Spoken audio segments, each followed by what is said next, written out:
नमस्कार शास्त्री जी। नमस्ते जी। सर्वप्रथम मैं आपसे आपका परिचय जानना चाहूँगा। आप अपना परिचय देंगे? मेरा नाम राम अवतार भारद्वाज है और मैं एक इन्हीं धार्मिक कार्यों में, जैसे भागवत हुई, जी राम कथा हुई, जी अनुष्ठान हुए, पूजन इत्यादि में और सामाजिक कार्यों में संलग्न रहता हूँ और अपनी प्रतिभागिता उनमें देता हूँ। जी बिल्कुल। तो शास्त्री जी, मैं आपसे कुछ सवाल करूँगा आज, जिनको आप थोड़ा सा समय निकाल कर मेरे जवाब देंगे और समाज को कुछ संदेश भी देंगे हम इस वीडियो के माध्यम से। तो सर्वप्रथम आप ये बताइए कि आपने कहाँ कहाँ पर भागवत कर रखी है अभी तक? सर्वप्रथम मैंने अपने ही गांव के पथवारी मंदिर पर भागवत की थी जी कुछ समय पहले। जी एक अन्य भागवत हमारी और हुई है और एक भागवत की बातें प्रोसेस चलता रहता है, कहीं ना कहीं अच्छा चलते अच्छा। रहते हैं। तो धार्मिक कार्य करते आप किन किन राज्यों में जा चुके हैं अभी? हरियाणा में हाँ, और ऑलमोस्ट हमारा अपना जो ये लोकल क्षेत्र है, इसमें ही हमारा ज़्यादा सहभागिता चलती रहती है। साथ में हमारे जो पड़ोसी राज्य हैं, जैसे यूपी, उत्तर प्रदेश, पंजाब, राजस्थान के लगते हुए क्षेत्रों में भी उनमें भी जाते हैं? जाते रहते हैं। अच्छा अच्छा। तो लोगों को आप भागवत करते समय या कुछ समझाते हुए कभी आपने जीव जंतुओं को बचाने के लिए भी कभी कुछ कहा है लोगों से? देखिए, हम जब अपने क्षेत्र में कार्य कथा में रहते हैं तो हमारा अधिकतर दृष्टिकोण इन्हीं चीज़ों पर होता है कि समाज में किस तरह से सुधार आए, किस तरह से वह समाज आगे बढ़े, धार्मिक क्रियाएं किस तरह से आगे बढ़ती रहें, जीवों का संरक्षण कैसे हो।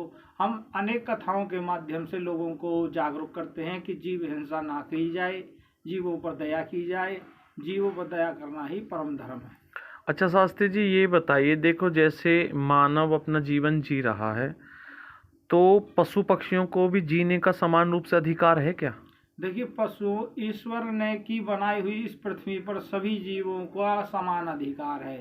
एक चींटी से लेकर हाथी तक को समान अधिकार है। कोई किसी के जीवन पर प्रतिघात करता है तो शास्त्रों के अनुसार उसे पाप का भागी माना गया है। अच्छा इसलिए जीव को चाहिए वो सद्कर्म करे और अपने आप को पापों से बचाए और भगवान के प्रति, समाज के प्रति अपने वह जागरूक रहे।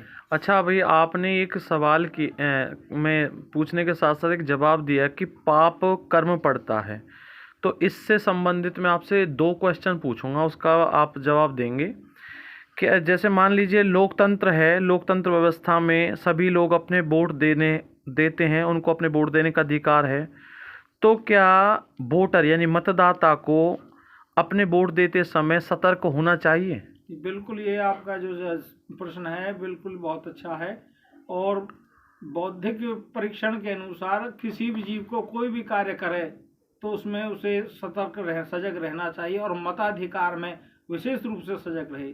क्योंकि यदि आप अपने मत का उचित उपयोग कर पाते हैं और अच्छी लोगों को मत प्रदान करते हैं अपना, तो आगे जाके भविष्य में आकर के वह देश को आगे बढ़ाएंगे, समाज को आगे बढ़ाएंगे और अपनी सुचारुता उस चीज में प्रतिभागिता देकर वह एक सभ्य समाज की रचना कर सकते हैं। जी बिल्कुल, जी बिल्कुल। तो शास्त्री जी, आप ये बताइए, जैसे मताधिकार प्राप्त करने के बाद क्या सरकार द्वारा पशु पक्षियों के साथ दुर्व्यवहार होने देना या रोकने में विफल रहने का असर कर्मफल के सिद्धांत के अनुसार मत देने वाले पर पड़ता है? यानी कि जो वोट देता है, अगर कोई सरकार वोट हमारे वोट के द्वारा बनती है, तो एक आम आदमी पर उस सरकार द्वारा पशु पक्षियों के अत्याचार होने पर, रोकने पर एक आम आदमी पर उसके कर्मों का फल पड़ सकता है क्या? बिल्कुल, जो भी आप कर्म करते हैं, चाहे अच्छा करें या बुरा करें, उसका फल आपको ही भोगना है। जैसे कि अगर आप किसी को दान करें और वह दान सुपात्र को ना दे करके कुपात्र को कर दिया जाए तो आपका दिया हुआ दान आपको हानि पहुंचा सकता है। उसी प्रकार से यदि हम एक अच्छे और शिक्षित सहभागिता के अनुसार मताधिकार नहीं कर पाते हैं तो उसका जो भी अंश होगा, उससे जो अनाचार होगा या कोई गलत प्रवृत्ति हो क्रिया होगी तो उसका अंश हमें भी अवश्य ही भोगना पड़ेगा। नहीं, एक कहावत है कि भाई जैसा कर्म व्यक्ति करता है वैसा उसका फल उसको मिलता है। तो कर्म वाली विचारधारा पर आपके क्या विचार हैं? देखिए, कर्म प्रधान विश्व रच राखा। कर्म को प्रधान बनाकर भगवान ने संसार की रचना की और भागवत और गीता में भी कई स्थानों पर कर्मण्येवाधिकारस्ते ऐसे स्थान हैं कि कर्म के द्वारा ही मनुष्य की जागरूकता होती है। कर्म ही सर्वश्रेष्ठ है और कर्म के आधार पर ही सब काम होते हैं। यदि आप कोई गलत कर्म कर रहे हैं तो उसकी प्रतिभागिता आपको ही भुगतनी होगी। अच्छा शास्त्री जी, अगर आप आने वाले समय में भागवत कथा करेंगे तो क्या आप लोगों को, पशु पक्षियों को बचाने के लिए कुछ थोड़ा बहुत मतलब ये करेंगे, समाज को नई दिशा देने के लिए, मतलब लोगों को जागरूक करेंगे क्या आप? देखिए, हमारी जो हम कथा करते हैं उसका मेन उद्देश्य ही ये होता है कि जीवों पर दया की जाए और व्यक्ति अपने धार्मिक क्रियाओं के साथ साथ जीवों पर दया करे, जीवों को अनाज डाले, दाना डाले, गौ सेवा करे। उसके साथ में जो हिंसक जीवों, हमारा शास्त्र तो हिंसक जीवों की हिंसा के लिए भी मना करता है। अहिंसा परमो धर्म, अहिंसा सबसे बड़ा धर्म है, उसका पालन करें।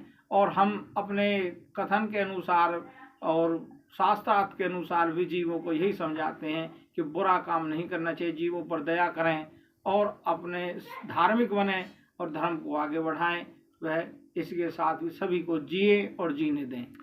तो आज आपने बहुत अच्छे मेरे लिए समाज के लिए, सभी के लिए एक अच्छा संदेश दिया है। तो अगर आप एक लाइन में कुछ कहना चाहेंगे तो क्या मैसेज देना चाहेंगे लोगों को? मैं यही कहना चाहूँगा कि बड़े भाग मानस तन पावा, बड़े भाग से यह मनुष्य का शरीर मिला है, इसलिए कोई भी इस शरीर के द्वारा ऐसा अपराध आप ना करें जिससे आपको उसका दंड भोगना पड़े। आप धार्मिक बने, जीवों पर दया करें, सभी को जिएं और जीने दें, यही एक मूल मंत्र है। तो धन्यवाद आपका शास्त्री जी। धन्यवाद।